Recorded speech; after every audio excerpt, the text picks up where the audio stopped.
whether you like it or not, you have a veil of perception around you, and it precedes you when you go into places, and the only thing you can do is control whether it's a good one or if it's a negative one. Let me give you some examples and you'll see exactly what I mean. Someone dressed in a suit gets better service in a restaurant or a shop.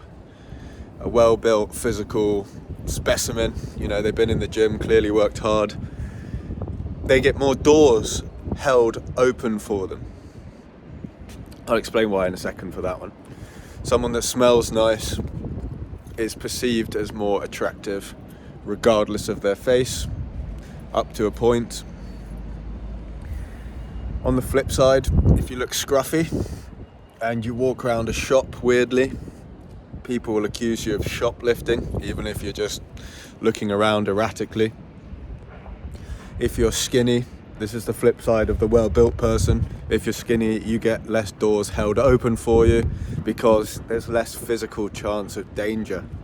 There's less chance of physical danger for the other person just letting it slide. There's a deeper point to this, which relates to confidence, which is there's the split, right? We're talking here about the veil of perception is your external confidence. So you dress well, you groom well, you talk loudly, you enunciate your words, you smell good. That's external confidence.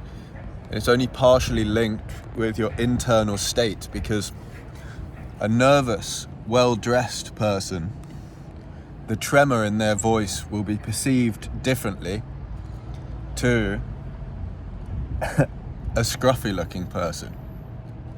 Similarly, I'm going to use an example here of a guy's approaching a girl, which is, if you are dressed scruffy and you don't smell good and you're not very physically attractive, you will be called a creep if you go and talk to a girl and she doesn't like it.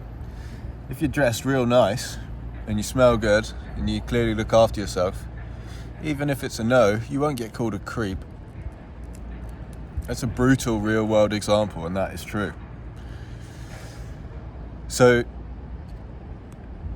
this veil of perception, this external veil of perception, actually changes the way that the same action that you do and the same feelings manifesting themselves physically, this veil of perception changes how people perceive the same action.